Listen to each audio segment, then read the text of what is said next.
Hello everyone, it's your boy Rage, and in this video, I'll be going over how strong Fullbring Ichigo is. Before I get on with the video, I want to say if you guys could please leave a like and subscribe. Helps with my video and my channel. Thank you, I hope you enjoy this video. Some people seem to believe that this Ichigo is above or on the level of Dangai. Now, I've only seen two reasons people use to come up with this possibility. One is the fact that these characters should have gotten amps or power cliff during the time skip of the Hueco Mundo arc to the TLA arc. If you don't know what power cliffing is, it's essentially making a group of characters or a character stronger from the previous arc into the next one. An example is that everyone in the Gote 13 basically trained for 17 months. We don't see it, but it's mentioned multiple times.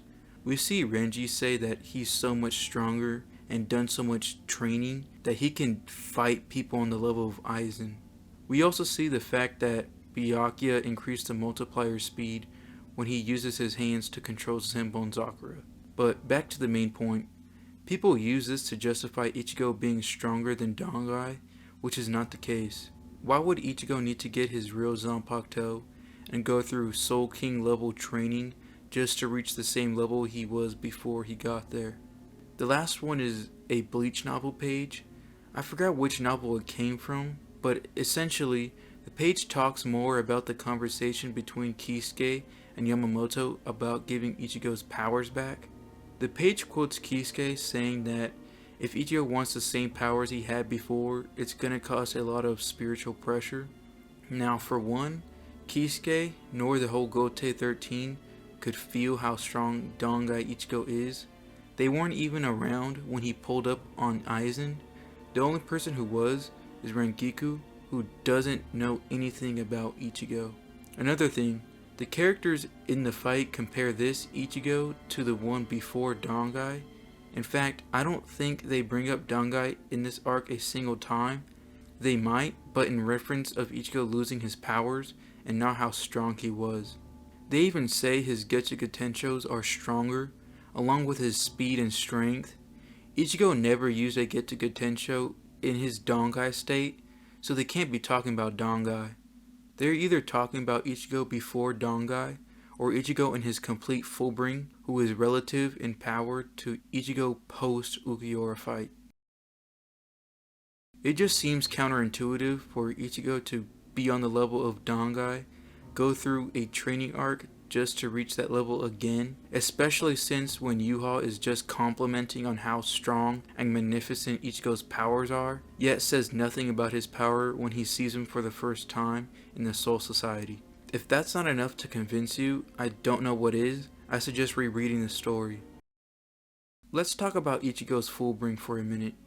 Now, people downplay this Ichigo heavily due to the fact he only has this form for a few chapters, or the form doesn't look all that impressive, but this Ichigo is actually on the level, or rivaling the level, of his previous powers in Fate Karakura. Did you know the Ichigo that showed up in Fate Karakura had more spiritual energy than anybody there, including Aizen? Ichigo had so much spirit energy, he was able to fight Aizen for a little bit, then fight Gin, go on and train for 3 months straight in the Dangai, then come out of the Dangai and then fight Aizen again. Even base Aizen was already at his limit and tired from just half a day of fighting. Now, he did fight more than half the Gote 13 along with the Vizards, but all he did was toy with them and one-shot them all. He did get in a little tussle with Isshin, but that fight lasted less than the fight with the Gote 13. This post-Ukiura fight Ichigo is stated to reach some sort of level of transcendence by Aizen. People think he's referring to Dangai, which isn't true. Aizen still thinks Ichigo gave away his spiritual energy for an extra stat boost. Ichigo reaching a transcendent state makes sense due to the fact he's the only one able to sense crystallized Aizen. This Ichigo is also nerfed and is being held back by a lot mentally. I bring this up because Ichigo, when training with his Fullbring, is compared to post Ukiura fight in his incomplete state. So when Ichigo completes his Fullbring, he should be the same power he was in the Fake Karakura Town, or at least rivaling it. And it's only the surface level of his Fullbring, so even though it's complete, it still has a lot more room to grow. If we lowball this Fullbring Ichigo, he should be double the power he had in Fake Karakura. He unlocks his Fullbring, which he should have more access than he did before due to the fact his Soul Reaper powers brought it out of him, but let's lowball and say it only brought out the surface level again. That surface level should be equal to post Ukiura fight Ichigo. Then he gains Soul Reaper powers again, which should also add up to Ichigo post Ukiura fight, especially if we take a look at the novel scan. They only wanted to give him what he had before. For people who like numbers, Fullbring is only one half of his power when his Soul Reaper powers are his other half. Judging by his conversation with Unohana, Ichigo was at captain level with only 1/4 of his energy left, so it should only take 4 to 5 captains to bring back Ichigo's powers, but instead the whole Gotei 13 gave him some, and other characters gave him some as well, who were captain level or more, so he should be well over his powers from before. But let's lowball and say he just gained the same he had before. Ichigo would have killed Kugo from one Getsuga Tensho and Shikai if Kugo didn't take his Fullbring from before. Kugo was so hesitant on fighting Ichigo that he was running away because Ichigo was so strong. The amp Kugo got from Ichigo's powers, also keep in mind, he only took the Fullbring and it was only the surface, but the amp was so great, he went from getting no-diffed and one-shot by Ichigo to fighting on par with him. That just goes to show how strong complete Fullbring Ichigo is from just a surface level. Now, one of the biggest feats from this Ichigo is breaking a pocket dimension with just the casual transformation of Bankai. It's so impressive that even Rukia is just shocked at the sight of it. This pocket dimension should be a size of a city or bigger. The reason I say bigger is because a much weaker Ichigo at the beginning of the Arrancar arc was already messing with the planet with the Soul Reaper badge and nerfing him. It's to the point that Shinji has to tell him to chill out.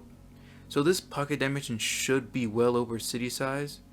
Not only that, but even characters at the level of lieutenants have to wear seals because even their power messes up the world.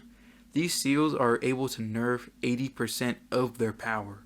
What's weird about this dimension is that it's somewhat implied to be so strong from the outside that not even Rukia, Renji, Toshiro, Kenpachi, Byakuya, and Ikaku could break it if they did it all out attack.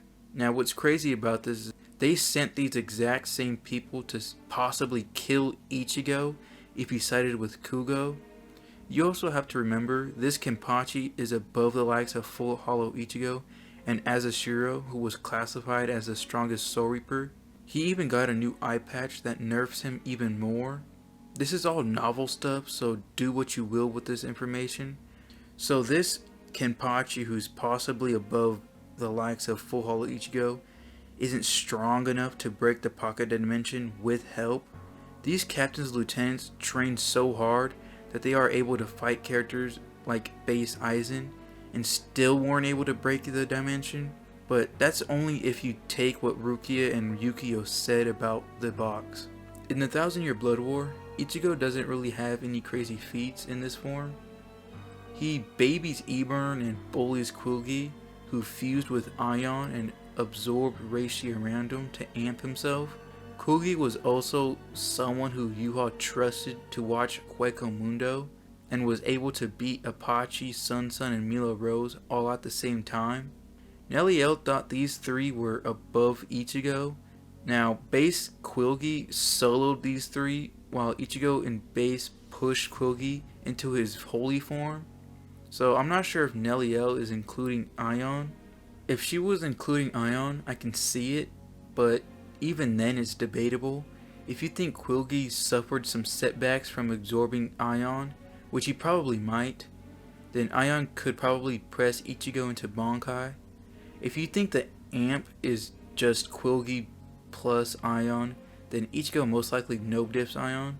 Ion himself isn't a joke. He bullied Quilgi in his holy form to the point Quilgi had to fuse with him and was going to ask Yuha to buff Blute. Quilgi was struggling with Ichigo so much, if it wasn't for Blute, he would have been defeated a long time ago. People forgot how crazy Blute is. It's the only reason the fake Yuha wasn't turned to ash. It kept Asnot from getting stabbed in the eye, and it even kept Ichigo from getting stabbed in the throat by Yuha. And it's kind of implied that Yuha needed his full power to bypass Ichigo's Blute. Yuha didn't even want to invade the Soul Society till he found out Ichigo was in Wakamundo and he could have Quilgi trap him. Even when Ichigo does arrive in the Soul Society, he scares every Quincy. Even Yuha tells Drugum that he wants to leave. Now, I'm not trying to say Yuha was necessarily afraid of this Ichigo, because he got no diff by Yuha in their battle. The only reason Ichigo was able to land a single blow was because Yuha didn't know Ichigo stopped his blade with Blute and he let his guard down. But the fact that Ichigo was able to damage Yuha when he's nowhere near full power is kinda crazy. If you've seen the anime, Ichigo does what Yamamoto does in Bankai on a very smaller scale. Ichigo is able to make the moisture around him evaporate. It's a very small area around him, while Yamamoto is just casually doing it to the whole Soul Society, but I thought it was cool nonetheless. One more thing I want to bring up is people talking about why Ichigo doesn't wear his mask in this state. Well, I got a couple answers for it, or theories I should say. One is basically he's wearing his mask all over his body. People forget that Fullbring is just hollow powers, so the Fullbring parts we see on his Soul Reaper outfit could just be his hollow mask in a Fullbring state. Another one, which is probably more likely, is that Ichigo is still afraid of using his holification due to the fact he'll lose control. I almost forgot to mention this, but Ichigo was so strong that he basically one-shot all the Fullbringers, with the exception of Tsukishima. But do keep in mind, this was all an illusion, so who knows. People like to put this Ichigo with Unohana with this statement she makes, but I'll go to why this statement isn't comparing this Ichigo to her in my Unohana video. In terms of power, he definitely surpasses most of the Gote, with exceptions like Yamamoto, Shunsui, Unohana, and Ukitake. You could probably debate whether he's above Kenpachi. We can't really compare their battles against Yuha.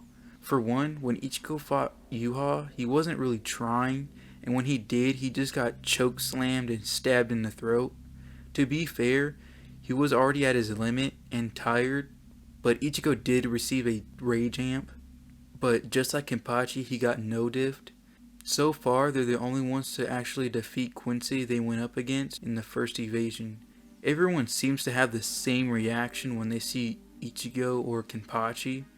If you want more of what could this Ichigo do that the other one couldn't, if this Ichigo fired a Getsuga Tensho in base while Ukiura stood there like he did in this scenario, he would ultimately die, or if he did it to him while he was in his first release, he would also die. If this Ichigo got put up against the whole Espada, Ichigo would literally solo them all, with a scale of difficulty being like 5 out of 10. He would literally one-shot any version of himself before Dangai. If you want to mega wank him, you could say he's far above the likes of Vastalorde Ichigo. If you think the dimension being unbreakable with characters like Kenpachi, including the novel statements, and Byakuya being there, or the fact that Rukia was so shocked at his power even when she felt Ukiura's second release, and Vasto Ichigo's Sero that scales to Ukiura's second release. I don't really see him above the fake Yuha. If you want a more in-depth power scale of him, check out my How Strong is the Fake Yuha video. But in order for Ichigo to beat him, he has to scale above Shikai Yamamoto, which even then might not be enough, since Roy thought that if all he had to do was avoid getting hit by Yamamoto's sword, in Bankai he'd be fine and could possibly win. This Ichigo would definitely one-shot Grimmjow Noritora. He'd be able to win his fight against Ukiura if he had a rematch, even if Ukiura goes into his second release. He'd also be able to easily defeat Yuha. Sorry, not Yuha, Yami. But that's all for this video. Let me know if you guys think I missed or overlooked anything. Be sure to let me know what you think down below. If you guys could please leave a like and subscribe, that would be appreciated. Thank you, and I hope you have a rainy day.